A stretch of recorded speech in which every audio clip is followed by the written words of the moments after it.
ప్రభునందు ప్రియమైన దేవుని వారలారా, మన రక్షకుడు ప్రభు అయిన యేసుక్రీస్తు వారి అతి శ్రేష్టమైన పరిశుద్ధమైన నామంలో మీ అందరికీ శుభాభివందనాలు నేను తెలియజేసుకుంటున్నాను. మరి ఈ ఉదయకాలమున దేవుని స్వరాన్ని వినే భాగ్యాన్ని మనందరికీ దేవుడు అనుగ్రహించాడు. ఇంకా ఆయనకు మన మీద ప్రేమ ఉన్నది గనకనే ఈ విధముగా దేవుని మాటలు మనం వినగలుగుతున్నాము. మరి మనం చూడగలిగితే ఈరోజు ఒక ప్రత్యేకమైన అంశాన్ని బైబిల్లో నుండి మనం అందరం కూడా ఆలోచన చేయబోతున్నాము. చాలా జాగ్రత్తగా చెప్పబడుతున్న ప్రతి మాట మీరు వినవలసిందిగా నేను మనవి చేస్తున్నాను. ఈరోజు మనం చూడగలిగితే మనం నేర్చుకోబోయే అంశం ఏంటంటే, ఈరోజు ప్రేమ కలిగిన దేవునికి పట్టింపులున్నాయా? ప్రేమ కలిగిన దేవునికి పట్టింపులున్నాయా? అందులో పరలోకమందున్న కన్న తండ్రి అయిన దేవునికి పట్టింపులున్నాయా? మన రక్షకుడు యేసుక్రీస్తు వారికి పట్టింపులున్నాయా? పరిశుద్ధాత్మ దేవునికి పట్టింపులున్నాయా? అనే ఈ మూడు భాగాలుగా ఈ యొక్క అంశాన్ని విభజించుకొని ఈ రోజుకు మటుకు ఈ రోజు మాత్రము ప్రేమ కలిగిన దేవునికి పట్టింపులున్నాయా, అందులో తండ్రి అయిన దేవునికి పట్టింపులున్నాయా అన్న విషయాన్ని ఈరోజు మనం అందరం కూడా ఆలోచన చేయబోతున్నాము. ఈరోజు మనం చూడగలిగితే ప్రపంచంలో ఎన్నో పట్టింపులు కనబడుతున్నాయి.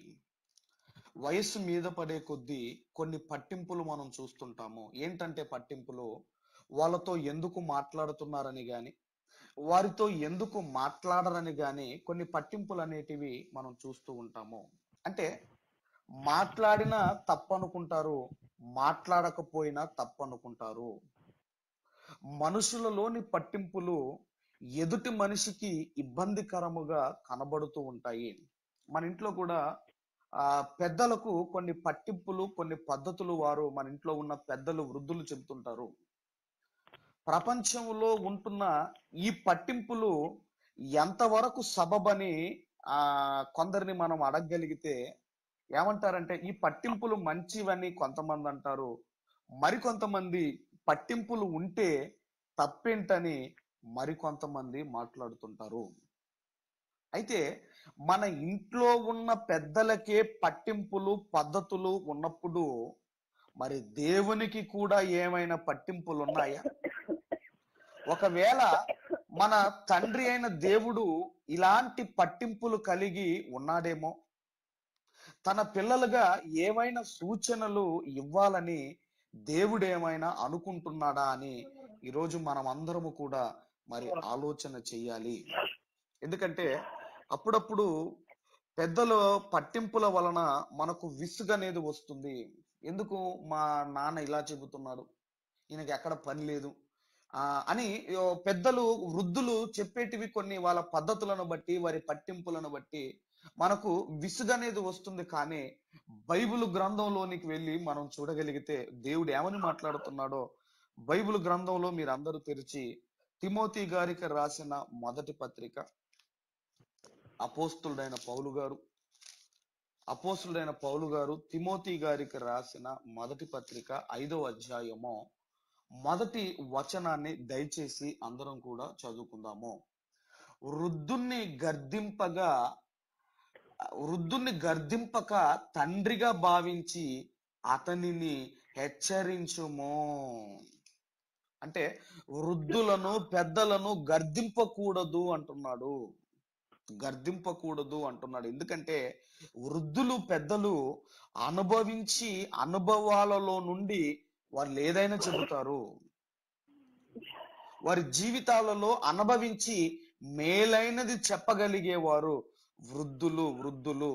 అందుకే మనము వారు చెప్పినట్టు వినకపోయేసరికి మన మీద అలుగుతుంటారు.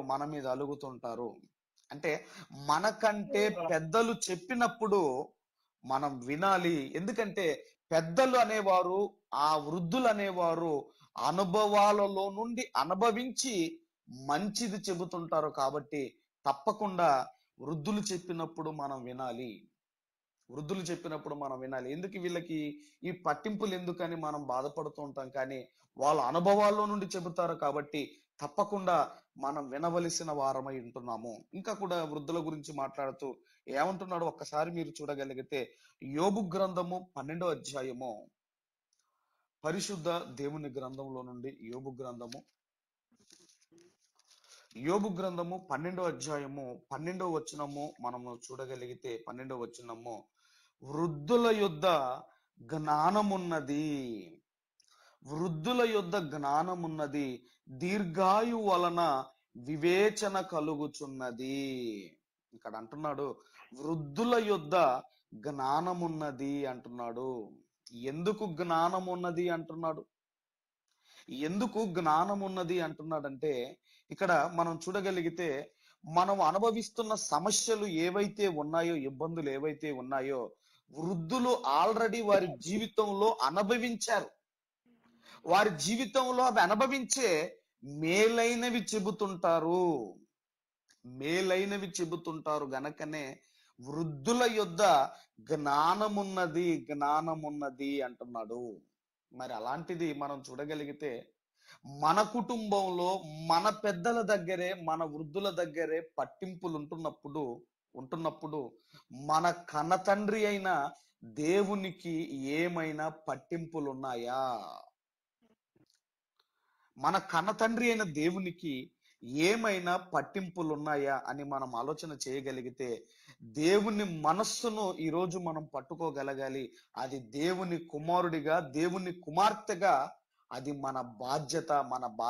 ఏంటి మన బాధ్యత అంటే దేవుని మనస్సును మనం క్యాచ్ చేయగాలి. దేవునికి కూడా ఏమైనా పట్టింపులు ఏమైనా ఉన్నాయా అని మనము ఈరోజు మనం ఆలోచన చేయగలిగితే, మరి దావీదు గారు కూడా ఒక మంచి మాట దావీదు గారు కూడా మాట్లాడుతున్నారు. ఆ కీర్తనల గ్రంథంలో 27వ అధ్యాయము, కీర్తనల గ్రంథము 27వ అధ్యాయము 9వ వచనాన్ని దయచేసి మనం అందరం కూడా మరి చదువుకుందాం. కీర్తనల గ్రంథం 27వ అధ్యాయము 9వ వచనాన్ని మనం చదువుకుందాం.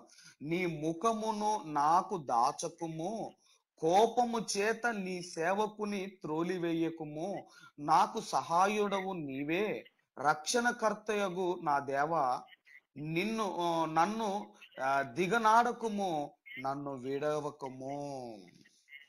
ఇక్కడ మనం చూడగలిగితే ఇలా ఒక మరి మరి మనిషితో మనం ఎప్పుడు అంటామంటే నన్ను విడవకము, నన్ను చూడకుండా నిన్ను చూడకుండా నేను విడవలేను అని ఇలా మనం ఎప్పుడు మాట్లాడతామని మనం ఆలోచన చేయగలిగితే ఎదుటి వ్యక్తి మన పట్ల అలిగినప్పుడు, ఎదుటి వ్యక్తి మన పట్ల ముఖాన్ని తిప్పుకున్నప్పుడు, వారు మన మీద అలిగినప్పుడు, మనతో మాట్లాడడానికి ఇష్టం లేనప్పుడు, మనల్ని చూసినప్పుడు ముఖాన్ని తిప్పుకున్నప్పుడు ఇదిగో మనం ఇలా మాట్లాడతాము. అలాగే దావీదు మహారాజు కూడా అంటున్నాడు. ఏమని అంటున్నాడంటే ఇదిగో దేవుడు ముఖాన్ని తిప్పుకున్నాడట దావీదు గారి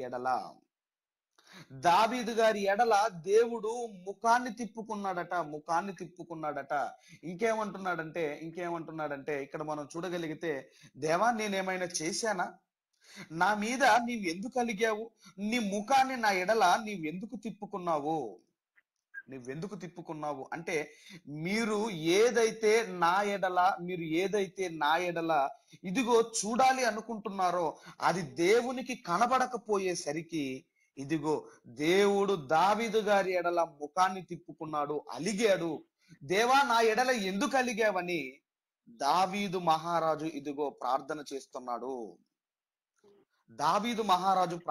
చేస్తున్నాడు. ఒక దావీదు గారి ఎడలే కాదు, ప్రతి వ్యక్తి ఎడల దేవుడు అలుగుతాడు, దేవుడు ముఖాన్ని తిప్పుకుంటాడు. ఎప్పుడు ముఖాన్ని తిప్పుకుంటాడు, ఎప్పుడు అలుగుతాడని మీరు ఆలోచన చేయగలిగితే ఈరోజు మరి దైవ సేవకుల ద్వారా ఇదిగో మరి వాక్యము మరి మీ అందరికీ ప్రతి ఒక్కరికి చెప్పబడుతుంది. అయితే వాక్యానుసారమైన జీవితం లేనప్పుడు, దేవుడు చెబుతున్న మాటలు పెడచెవిన పెట్టినప్పుడు దేవుడు కూడా మన ఎడల అలుగుతాడు. మన ఎడల ఆయన కూడా తన ముఖాన్ని తిప్పుకుంటాడు. అందుకే దావీదు మహారాజు ప్రార్థిస్తున్నాడు, అయ్యా ఎందుకయ్యా అలిగావు?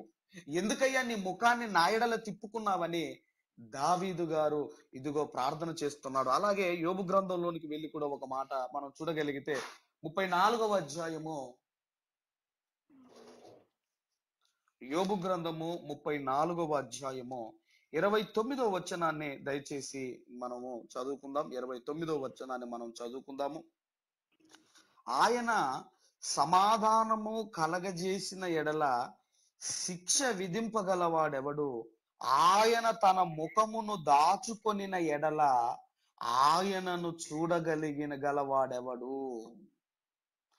ఆయన తన ముఖమును దాచుకొనిన ఎడల ఆయనను చూడగలవాడెవడు? అది అనేకుల గూర్చినదైనను ఒకటే, ఒకని గూర్చి అయినను ఒకటే. అంటే ఇక్కడ మనం చూడగలిగితే మరి అందరి జీవితంలోనైనా ఒకరి జీవితంలోనైనా ఒకటే అంటున్నాడు. ఏంటంటే మన జీవితంలో మరి ఎన్నిసార్లు సేవకుల ద్వారా హెచ్చరించినా, ఎన్నిసార్లు దేవుడు గద్దించినా వాటిని పట్టించుకోకుండా వాటిని ఈజీగా తీసుకుంటే ఆయన తన ముఖమును దాచుకుంటాడట. అంటే ఒకరి విషయంలోనైనా ఆయన ముఖాన్ని దాచుకుంటాడు, అందరి విషయంలోనైనా తన ముఖాన్ని మరి దాచుకుంటాడు. ఇక్కడ మనం ఒక చిన్న ఎగ్జాంపుల్ మనం ఆలోచిస్తే, ఒక కుటుంబంలో ఒక 2-3 కుమారులు ఉన్నారు అనుకోండి. ఒక 3-4 కుమారులు ఉంటే పెద్దవాడు ఏమనుకుంటాడంటే చిన్న వాళ్ళందరూ కూడా నా మాట వినాలి అనుకుంటాడు, నా మాటకు లోబడాలి అనుకుంటారు. ఇక ఎప్పుడైతే తమ్ముళ్ళు లోబడకపోయేసరికి పెద్దవాడు అలుగుతాడు, ఇక మాట్లాడడు. మనందరికీ తెలుసు.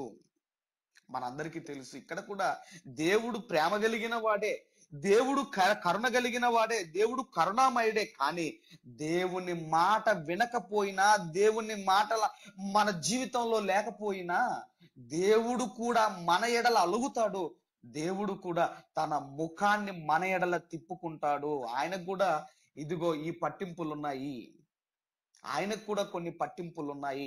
ఇక బైబిల్ గ్రంథంలోనికి వెళ్ళి మరి ప్రేమ కలిగిన దేవునికి ఏమైనా పట్టింపులు ఉన్నాయని మనం ఆలోచన చేయగలిగితే ఆయనకు కూడా కొన్ని పట్టింపులున్నాయి. దేవుడు కూడా మరి ఏ విషయాల్లో దేవుడు అలుగుతాడు? దేవుడు కూడా అలుగుతాడా?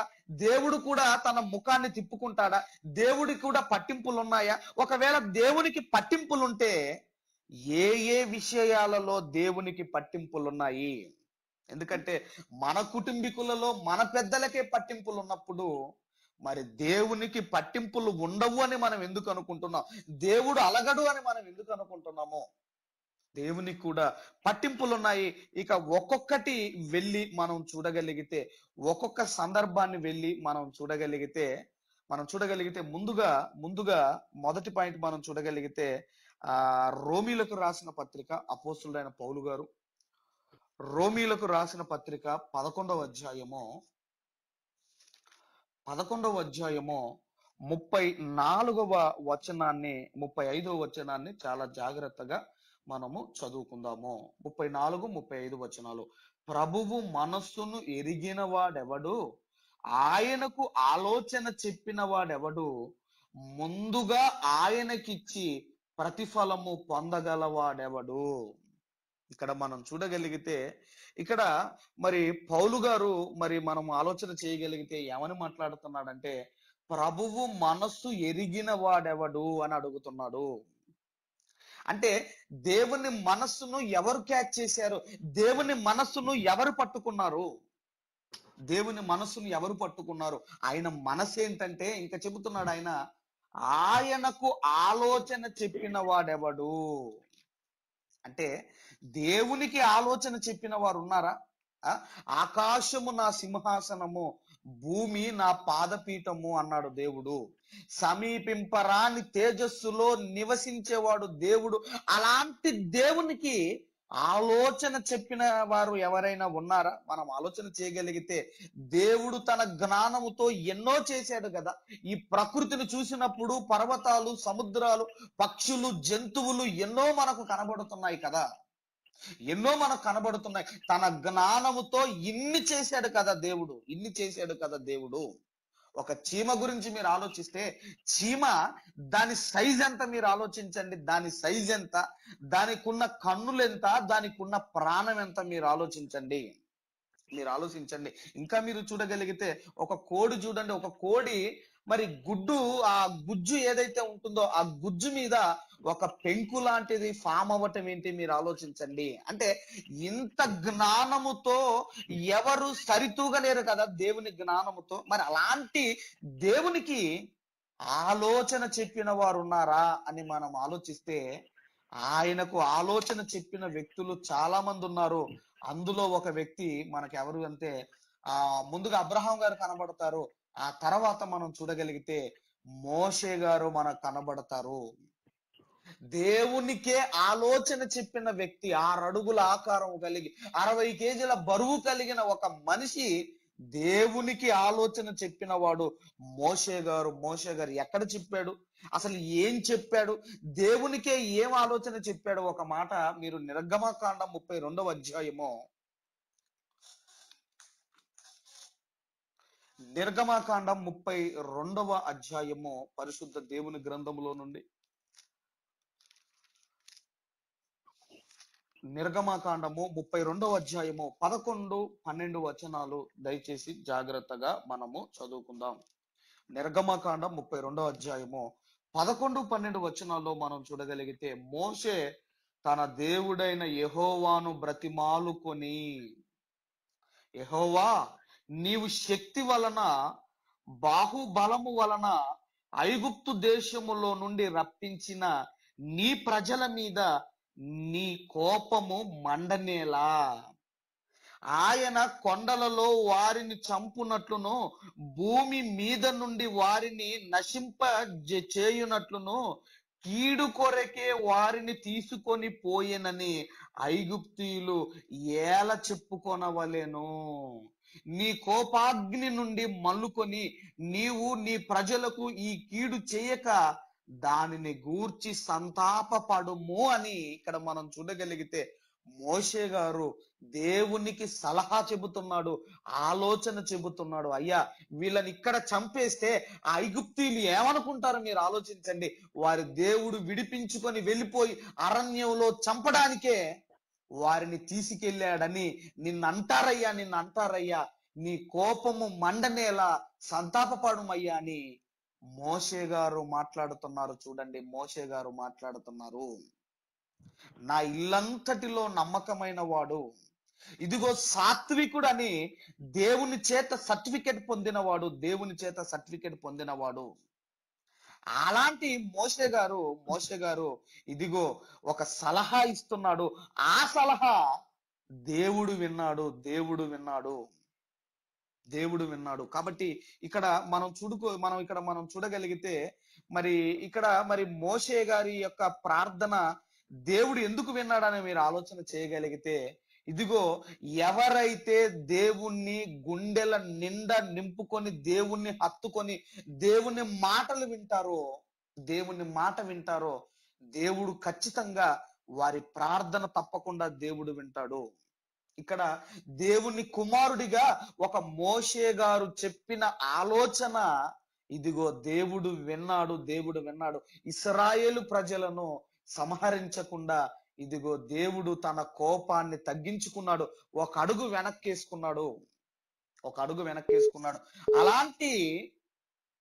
అలాంటి మరి గొప్ప వ్యక్తి, అలాంటి మరి నమ్మకమైన వాడు మోషే గారు.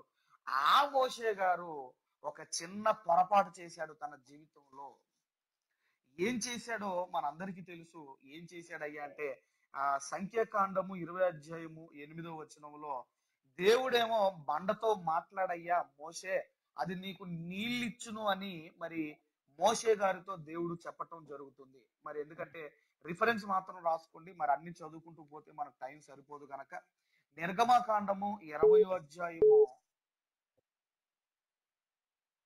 నిర్గమకాండము 20వ అధ్యాయము 8వ వచనము మీరు రాసుకోండి. అక్కడ దేవుడు మోషే గారితో, నాయన బండతో మాట్లాడుము, అది నీకు నీళ్ళిచ్చును అన్నాడు. అది నీకు నీళ్ళిచ్చును అన్నాడు. అప్పటికే ఈయన బండను 2 సార్లు కొట్టాడు. మీరు పాత నిబంధనలోనికి వెళ్ళగలిగితే ఆ ఆ కాండాల్లోనికి మనం వెళ్ళగలిగితే అప్పటికే నిర్గమ కాండంలో 2 సార్లు కొట్టాడు. మళ్ళీ మరి ఎలా విన్నాడో ఏమో మనకైతే తెలియదు, కానీ దేవుడేమో మాట్లాడమంటే మళ్ళీ కొట్టాడు. కొట్టిన తర్వాత నీళ్ళు వచ్చాయి. అందరూ కూడా నీళ్లు తాగారు. అందరూ కూడా వెళ్ళిపోయారు. ఆ తర్వాత మోషే గారిని, అహరోను గారిని దేవుడు పిలిచాడు. మీరు ఇశ్రాయేలీల మరి ప్రజల ఎదుట నా పరిశుద్ధతను మీరు సన్మానించలేదు, మీరు నన్ను అవమానించారు వారి ఎదుట. కాబట్టి ఇదిగో మీకు పనిష్మెంట్ ఏంటంటే మీరు కానాను దేశంలో అడుగు పెట్టరు. ఏమన్నాడండి దేవుడు మోషే గారితో? మీరు కానాను దేశంలో అడుగు పెట్టరు. ఎందుకు ఈ మాట అన్నాడు మీరు ఆలోచన చేయగలిగితే, అక్కడ బండను కొట్టాడో మాట్లాడాడో మొత్తం మీద అయితే నీళ్ళు వచ్చాయి కదా. అక్కడ ప్రాబ్లం సాల్వ్ అయిపోయింది కదా. అందరు నీళ్లు తాగారు కదా, పశువులు నీళ్లు తాగారు, అందరు నీళ్లు తాగారు కదా, మరి అయిపోయింది కదా, అంతటితో దేవుడు విడిచిపెట్టేయచ్చు కదా. కానీ దేవునికి కూడా కొన్ని పట్టింపులు, దేవునికి కూడా కొన్ని పద్ధతులు ఉన్నాయి. బండను కర్రతో కొట్టినందుకే మోషే గారిని దేవుడు ఇదిగో కానాను దేశములో అడుగు పెట్టనివ్వలేదు. ఆ మాత్రం దానికేనా దేవుడు ఇదిగో కానాను దేశానికి రానివ్వలేదంటే దేవునికి కూడా కొన్ని పట్టింపులున్నాయి. దేవుడు చెప్పింది చెయ్యాలి మనం, అంతేగాని నీ సొంత నీతులు ఎప్పుడు కూడా అందులో మనం కలపకూడదు. మన స్వబుద్ధిని ఎప్పుడు కూడా మనం ఆధారం చేసుకోకూడదు. అందుకే ఆ రోమిలకు రాసిన పత్రికలో ఒక మంచి మాట, ఇక్కడ ఆ రోమా పత్రికలో మాట్లాడుతున్నాడు. ఒక మంచి మాట మనం చూడగలిగితే రోమిలకు రాసిన పత్రిక 10వ అధ్యాయము, అపోస్తులైన పౌలు గారు రోమిలకు రాసిన పత్రిక 10వ అధ్యాయము 2-3 వచనాలు చాలా జాగ్రత్తగా మనం చూడగలిగితే, వారంటే ఇశ్రాయేలీలు, వారు దేవుని యందు ఆసక్తి గలవారని వారిని గూర్చి సాక్ష్యం ఇచ్చుచున్నాను, అయినను వారి ఆసక్తి జ్ఞానానుసారమైనది కాదు. అంటే మరి మనం చూడగలిగితే చాలా మంది కూడా భక్తి చేస్తుంటారు, భక్తిగా మరి ఉన్నాం అనుకుంటారు. కానీ మనం చూడగలిగితే వారిని చూసినప్పుడు మనకు అర్థమవుతుంది ఏంటంటే వీళ్ళ భక్తి అనేది వాక్యానుసారమైనది కాదు అని కొంతమందిని చూస్తే మనకు అర్థమైపోతుంది. ఎందుకంటే బైబిల్లో ఉన్నవి దేవుడు చెప్పేటివి కొన్ని, ఇదిగో వీళ్ళలో కనిపించేటివి మరొకటి. బైబిల్లో ఉన్నది ఒకటైతే వీళ్ళ భక్తి జీవితంలో కనిపించేది మరొకటి. అందులో ఎన్నో ఉన్నాయి. ఒక్కటి నేను మీకు చెప్తాను ఎగ్జాంపుల్ గా. ఒక్కటి ఏంటంటే మరి 52 రోజుల ప్రార్థన అనే ఉపవాస ప్రార్థన అని ఎక్కడైనా బైబిల్లో ఉందా? 52 రోజుల ప్రార్థన చెయ్యాలి, ఉపవాస ప్రార్థన చెయ్యాలని ఎక్కడైనా బైబిల్లో ఉందా? మరి ఎక్కడ లేదే. మరి ఎందుకు చేస్తున్నారు ఆ ప్రార్థన? బైబిల్లో లేదు కదా. బైబిల్లో లేనిది ఎందుకు చేస్తున్నారంటే దాన్ని ఏమనుకోవచ్చు అంటే మనము వాళ్ళ భక్తి ఏదైతే ఉందో అది వాక్యానుసారమైన భక్తి కాదు. అందుకే ఇక్కడ వారికి ఆసక్తి ఉంది, దేవుని గురించిన ఆసక్తి ఇశ్రాయేలుకు ఉంది. కానీ అది ఆ ఆసక్తి అనేది జ్ఞానానుసారమైనది కాదు, అంటే వాక్యానుసారమైన ఆ ఆసక్తి కాదు వారికి ఉన్నది. ఇంకేమంటున్నాడంటే 3వ వచనంలోనికి మనం రాగలిగితే 3వ వచనంలో అంటున్నాడు ఆయన, ఏమంటున్నాడంటే ఎలాగనగా వారు దేవుని నీతి నెరుగక తమ స్వనీతిని స్థాపింప బూనుకొనుచు దేవుని నీతికి లోబడలేదు. అంటే దేవుని నీతిని పక్కన పెడతారు, వారి స్వనీతిని స్థాపించాలి అనుకుంటారు. ఈరోజు సంఘాలు కూడా అలాగే తయారయ్యాయి. చాలా సంఘాలు బైబిల్లో దేవుని నీతిని మరి చేయటం లేదు. ఏమంటున్నారంటే మనుషుల పద్ధతులు, మనుషుల కట్టుబాట్లు, మనుషులు చెప్పిందే సంఘాల్లో ఈరోజు మరి జరుగుతున్నాయి. కానీ దేవుని నీతి అనేది సంఘాల్లో జరగటం లేదు. ఇక్కడ కూడా మనం చూడగలిగితే మోషే గారు కూడా ఏం చేశారని మనం ఆలోచన చేయగలిగితే దేవుని నీతిని పక్కన పెట్టాడు. తన స్వనీతిని, ఇదిగో తన స్వబుద్ధిని ఆధారం చేసుకొని మాట్లాడమంటే బండను కొట్టాడు. ఇక దేవుడు మనం ఆలోచిస్తే కానాను దేశంలో నువ్వు అడుగు పెట్టవు అన్నాడు. కాబట్టి నీవు లోకానికి అతీతుడైన భక్తుడుగా కనబడవచ్చు, కానీ ఎక్కడ తప్పిపోతున్నావు ఆలోచించండి. ఎందుకంటే దేవునికి పట్టింపులున్నాయి. దేవుడు చెప్పింది వ్యక్తులు చేయాలి, దేవుడు చెప్పింది సంఘాలు చేయాలి. కానీ ఇదిగో మన స్వనీతి అనేది దేవుని దగ్గర ఎప్పుడు కూడా ఉండకూడదు. మన సొంత జ్ఞానం అనేది దేవుడి దగ్గర ఎప్పుడు ఉపయోగించకూడదు. ఆయనకు కూడా పట్టింపులున్నాయి. ఇది ఒక సందర్భం అయితే, మరొక సందర్భంలోనికి మనం వెళ్ళగలిగితే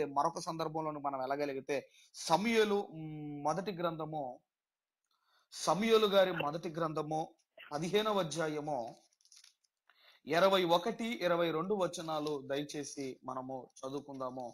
సమూయేలు గారి మొదటి గ్రంథము 15వ అధ్యాయము 21, 22 వచనాలు ముందుగా చదువుకుందాము. సందర్భం ఏంటంటే, సమూయేలు గారికి దేవుడు తెలియజేశాడు, అమాలేకీలను ఆ భూమి మీద లేకుండా ఇదిగో వారిని సమూలముగా నాశనం చేయమని చెప్పు.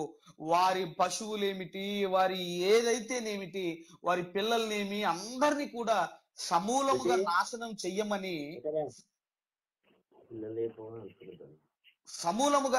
చెయ్యమని ఇదిగో మరి ఎప్పుడైతే హలో, దయచేసి శబ్దాలు వస్తున్నాయి, గమనించండి. అయితే ఎప్పుడైతే సమూయేలు గారి ద్వారా ఇదిగో సౌలు గారికి తెలియజేశాడో, ఆ తర్వాత ఈయన వెళ్ళిపోయి ఏం చేశాడో మనందరికి తెలుసు. సందర్భాలు అన్ని చదవండి. ఆ తర్వాత 21, 22 మనం చూడగలిగితే 21, 22 అయితే గిల్గాలులో నీ దేవుడైన యెహోవాకు బలి అర్పించుటకై జనులు శపితములగు గొర్రెలలోను ఎడ్లలోను ముఖ్యమైన వాటిని తీసుకొని వచ్చిరని సమూయేలుతో చెప్పెను. అందుకు సమూయేలు తాను సెలవిచ్చిన ఆజ్ఞను ఒకడు గైకొనుట వలన యెహోవా సంతోషించున్నట్లు ఒకడు దహన బలులు అర్పించుట వలన ఆయన సంతోషించున ఆలోచించుము. బలులు అర్పించుట కంటే మాట వినుట శ్రేష్టము. ఇక్కడ కూడా మనం చూడగలిగితే, ఇక్కడ కూడా దేవుడు చెప్పింది చెయ్యకుండా సౌలు మహారాజు కూడా తన స్వనీతిని ఇదిగో మరి అక్కడ జరిగిస్తున్నాడు. మరి మనం చూడగలిగితే ఆ తర్వాత దేవుడేమో అన్నిటిని నాశనం చేయవయ్యా అని దేవుడు చెబితే ఈయన ఎల్లేమో కొవ్విన వాటిని బ్రతకనిచ్చాడు. ఆ తర్వాత దేవుడికి కోపం వచ్చేసింది. ఆ తర్వాత మీరు చూడగలిగితే 26వ వచనంలో ఏం జరిగిందో మీరు చూడగలిగితే, అందుకు సమూయేలు నీతో కూడా నేను తిరిగి రాను, నీవు యెహోవా ఆజ్ఞను విసర్జించితివి గనుక ఇశ్రాయేలీల మీద రాజుగా ఉండకుండా యెహోవా నిన్ను విసర్జించెనని చెప్పి. దేవుడు ఏం చేశాడని మనం ఆలోచిస్తే సౌలు గారిని సింహాసనం మీద నుండి ఖాళీ చేయించాడు. ఎందుకయ్యా సింహాసనం మీద నుండి ఖాళీ చేయించాడంటే, దేవునికి కూడా కొన్ని పట్టింపులున్నాయి, దేవునికి కూడా కొన్ని పద్ధతులున్నాయి. దేవుడు చెప్పింది వినకపోతే ఆయన కూడా అలుగుతాడు. దేవుడు చెప్పింది వినక ఇక్కడ సౌలు మహారాజు తన సింహాసనాన్ని పోగొట్టుకున్నాడు. దేవుడు చెప్పింది వినక ఇదిగో మోషే గారు కానాను దేశంలో అడుగు పెట్టలేదు. చూడండి, దేవునికి కూడా పట్టింపులున్నాయి.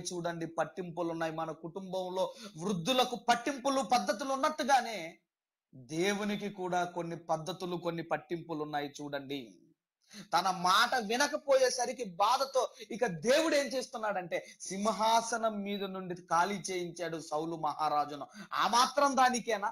జంతువులను బ్రతకనిచ్చినందుకేనా? అంతేనండి. దేవుడు చెప్పింది వినాలి. దేవుడు చెప్పింది వినకపోతే ఆయన కూడా మన మీద అలుగుతాడు. ఆయన కూడా మన మీద ముఖాన్ని తిప్పుకుంటాడు. ఇది రెండవ సందర్భం. అయితే ఇక మూడవ సందర్భంలోనికి ఒకసారి మనం వెళ్ళగలిగితే, మరి త్వరగా లేవియ కాండము లేవియా కాండము, పరిశుద్ధ దేవుని గ్రంథంలో నుండి లేవియా కాండము 10వ అధ్యాయము మొదటి 2 వచనాలు దయచేసి మనం చదువుకుందాము. లేవియా కాండము 10వ అధ్యాయము మొదటి 2 వచనాలు మరి దయచేసి మనము చదువుకుందాము. ఇక్కడ మనం చూడగలిగితే, అహరోను కుమారులైన నాదాబు, అబీహులు తమ ధూపార్తులను తీసుకొని వాటిలో నుప్పులుంచి వాటి మీద ధూపద్రవ్యములు వేసి యెహోవా తమకు ఆజ్ఞాపింపని వేరొక అగ్నిని ఆయన సన్నిధికి తేగా. అంటే దేవుడు ఆజ్ఞాపింపని వేరొక అగ్నిని ఆయన సన్నిధికి తేగా, యెహోవా సన్నిధి నుండి అగ్ని బయలుదేరి వారిని కాల్చివేసెను. వారు యెహోవా సన్నిధిని మృతి పొందిరి. ఇక్కడ లేవి కుమారులు ఇదిగో వేరొక అగ్ని తెచ్చినందుకు, వేరొక అగ్నిని తెచ్చినందుకు దేవునికి కోపం వచ్చేసింది. చూడండి, దేవునికి కోపం వచ్చేసింది. అక్కడే చంపేశాడు దేవుడు, అక్కడే చంపేశాడు దేవుడు. అంటే వేరొక అగ్ని తెచ్చినందుకు చంపాలంటే ఇక్కడ మనం చూడగలిగితే, దేవుడు ఆల్రెడీ నిర్గమకాండంలో దేవుడు ఆల్రెడీ చెప్పాడు. నిర్గమకాండము 30వ అధ్యాయము 7 నుంచి 9 వచనాలు మీరు చదువుకోగలిగితే, ఆ ధూపార్తిని వెలిగించడానికి, దేవుని సన్నిధిలో వెలిగించడానికి ఏ అగ్ని వాడాలో దేవుడు ఆల్రెడీ చెప్పాడు. చెప్పినా కూడా దేవుని మాటను వినకపోయేసరికి ఇదిగో దేవునికి కోపం రగులుకుంది. దేవుడు అక్కడే యెహోవా సన్నిధిలోనే ఆ లేవి కుమారులు చనిపోయారు. దేనికయ్యా అంటే వేరొక అగ్ని తెచ్చినందుకే, వేరొక అగ్ని తెచ్చినందుకే. మరీ దేవునికి ఇంత పట్టింపులా? మీరు ఆలోచించండి. మరీ దేవునికి ఇంత పట్టింపులా అంటే, ప్రేమ కలిగిన దేవుడే, కరుణ కలిగిన దేవుడే, కానీ దేవునికి కూడా పట్టింపులున్నాయి, దేవునికి కూడా పట్టింపులున్నాయి. కాబట్టి మనం ఆలోచన చేయగలిగితే, మన జీవితాలను కూడా ఒకసారి పరిశీలన చేసుకోగలిగితే, దేవుడు చెప్పింది వినకపోతే ఆయన దాక్కుంటాడు, ఆయన ముఖాన్ని మనకు మరుగు చేసుకుంటాడు, ఆయన అలుగుతాడు. కాబట్టి వేరొక అగ్ని తెచ్చినందుకు దేవుని సన్నిధిలోనే మృతి నొందారు. అంత పట్టింపు కలిగిన వాడు దేవుడు. ఎందుకంటే తన మాటకు ఎంతమంది వెలవనిస్తున్నారో తప్పకుండా ఆయన చూస్తాడు. ఇక చివరిగా మరొక సందర్భాన్ని చూసుకొని మనం అందరం కూడా ముగించుకుందాము. సమూయేలు గారి రెండవ గ్రంథము 6వ అధ్యాయము 6వ వచనము నుండి దయచేసి మనము చదువుకుందాము. సమూయేలు గారి 2వ గ్రంథము 6వ అధ్యాయము 6వ వచనము నుండి కొన్ని వచనాలు, ఈ 6-7 వచనాలు కొన్ని మనం చదువుకుందాము. వారు నాకోను కళ్ళము దగ్గరికి వచ్చినప్పుడు ఎడ్లు కాలు జారినందున ఉజ్జా చెయ్యి చాపి దేవుని మందసమును పట్టుకొనగా. ఇక్కడ మరి దావీదు గారు ఆ మందసాన్ని, ఇదిగో మందసమును ఆయన ఎద్దుల బండి మీద ఆయన తీసుకొని వస్తున్నప్పుడు ఇక్కడ నాకోను కళ్ళెము దగ్గర, అంటే ఆ ప్రాంతం దగ్గరికి వచ్చినప్పుడు ఎడ్ల కాలు జారినందుకు ఉజ్జా చెయ్యి చాపి దేవుని మందసమును పట్టుకొనగా. ఇప్పుడు మంచి పని చేశాడా, ఆయన చెడు పని చేశాడా? అయ్యో, దేవుని మందసం కింద పడబోతుందని దాన్ని పట్టుకోబోయాడు. అది మంచిదే కదా, అది తప్పు, పొరపాటైతే కాదు కదా. మరి ఇక్కడ మనం చూడగలిగితే మంచి పనే కదా. మరి తర్వాత ఏం జరిగిందో 7వ వచనానికి మీరు చూడగలిగితే, యెహోవా కోపము ఉజ్జా మీద రగులుకొనెను. అదేంటండి? మందసం కింద పడబోతుంటే పట్టుకోబోయాడు కదా. అది తప్ప ఎలా అవుతుంది మీరు ఆలోచించండి. కానీ దేవుని కోపము ఉజ్జా మీద రగులుకొనెను, అతడు చేసిన తప్పును బట్టి. అదేంటది తప్ప? కింద పడబోతున్న మందసమును పట్టుకోవటం తప్ప అని మీరు ఆలోచిస్తే, దేవుడు అంటున్నాడు, అతడు చేసిన తప్పును బట్టి దేవుడు ఆ క్షణమందే అతనిని మొత్తగా అతడు అక్కడనే దేవుని మందసము నొద్ద పడి చనిపోయాను. మందసం ముట్టుకోవటం తప్ప అంటే 100% తప్పు. మందసమును ముట్టుకోవటం 100% తప్పు, 100% తప్పు. ఎందుకంటే దేవుడు ఆల్రెడీ కొన్ని ఇన్స్ట్రక్షన్స్ ఇచ్చాడు ఆల్రెడీ బైబిల్ గ్రంథంలో. మందసమును ఎవరు మొయ్యాలి, మందసమును ఎలా మొయ్యాలో నిర్గమాకాండం 24వ అధ్యాయం 14వ వచనం నుండి మీరు చదువుకోగలిగితే అక్కడ మందసమును ఎలా చెయ్యాలి, దానికి ఏ ఏ రేకులు పొదగాలి, ఎలా మొయ్యాలి అన్ని కూడా, ఎవరు మొయ్యాలి అన్ని కూడా నిర్గమకాండము 24వ అధ్యాయంలో రాయబడింది. అందుకేనండి దాన్ని ఎవరు మొయ్యాలి అని మీరు ఆలోచిస్తే అక్కడ కాహతీయులను కొంతమంది ఉంటారు. వాళ్ళు మొయ్యాలి. ఎలా మొయ్యాలంటే వారు కూడా దాన్ని తాకడానికి వీల్లేదు. వాళ్ళు ఏం చేయాలంటే ఇదిగో 2 కర్రలు ఆ మందసములో ఉన్న ఉంగురాలు అంటే రింగ్స్ ఉంటాయి వాటికి, అందులో దూర్చి కర్రలను మాత్రమే ముట్టుకోవాలి వాళ్ళు కూడా. మందసాన్ని ముట్టుకోకూడదు, మందసమును ముట్టుకోకూడదు, కర్రలతో మాత్రమే మొయ్యాలి అని ఆల్రెడీ దేవుడు చెప్పినా ఇదిగో ఎడ్లు కాలు జారినందున అది కింద పడబోతుందని ఉజ్జా ముట్టుకున్నాడు. అందుకే అంటున్నాడు దేవుడు, అతడు చేసిన తప్పును బట్టి ఆ క్షణమందే అక్కడనే చనిపోయాడు ఉజ్జా. అంటే దేవుడి మనసు ఏంటంటే అది కింద పడి పగిలిపోయినా ఊరుకుంటాడేమో, కానీ దేవుడు చెప్పింది తప్పకుండా వినాలి. దేవుడు చెప్పింది వినాలి. ఉజ్జా వినలేదు, ముట్టుకున్నాడు, స్పాట్లు అక్కడికక్కడే ఆయన చనిపోయాడు. అంటే దేవునికి పట్టింపులు ఉన్నట్లుగా మనకు కనబడుతుంది. చూడండి, దేవునికి పట్టింపులు ఉన్నాయంటే ఆయన చెప్పింది వినకపోతే, ఆయన చెప్పింది చెయ్యకపోతే దేవునికి కూడా ఇదిగో ఆయన అలుగుతాడు, ఆయన కూడా తన ముఖాన్ని తిప్పుకుంటాడు. మరి మనం ఆలోచన చేయగలిగితే ఒకసారి మన జీవితాలను కూడా మనం పరిశీలన చేసుకుందాం. మన జీవితాలు ఎలా ఉన్నాయి? మిమ్మల్ని చూసి దేవుడు అలుగుతున్నాడా? మిమ్మల్ని చూసి దేవుడు ముఖాన్ని తిప్పుకోకుండా ఉండాలి అంటే మన జీవితంలో ఇదిగో ఎక్కడెక్కడైతే ఇదిగో వీళ్ళు పొరపాట్లు చేశారో ఆ పొరపాట్లు అనేటివి మన జీవితాల్లో కూడా కనబడకూడదు. అందుకే దేవునికి కూడా కొన్ని పట్టింపులు ఉన్నాయి, దేవునికి కూడా కొన్ని పద్ధతులు ఉన్నాయి. మన పెద్దవాళ్ళు ఎలాగైతే ఇదిగో వాళ్ళు చెప్పింది వినకపోతే, వాళ్ళు చెప్పింది మనం పాటించకపోతే ఎలాగైతే అలుగుతారో, ఎలాగైతే మనతో మాట్లాడరో దేవుడు కూడా అలాంటి వాడే. కాబట్టి ఈరోజు మనం కూడా ఒకసారి పరిశీలన చేసుకుందాము, మన జీవితాలు ఎలా ఉన్నాయో. ఈ ఉదయ కాలమున ఈ దేవుని సన్నిధిలో ఒకవేళ దేవుడు చెప్పింది నా జీవితంలో కనబడటం లేదేమో, ఒకవేళ బైబిల్ గ్రంథంలో ఒకటి ఉంటే నేను మరొకటి చేసుకుంటూ నేను వెళ్ళిపోతున్నానేమో, ఒక్కసారి మన జీవితాన్ని పరిశీలన చేసుకుందాం. మనకున్న భక్తి, మనకున్న ఇదిగో ఆసక్తి వాక్యానుసారమైనదేనా అని ఆలోచించుకుంటూ దేవుడు చెప్పిన ప్రతి మాట మనం వింటూ మన జీవితాల్లో నెరవేర్చుకుంటూ మనం వెళ్ళగలిగితే తప్పకుండా దేవుని యొక్క కనుదృష్టి మన మీద ఉంటుంది.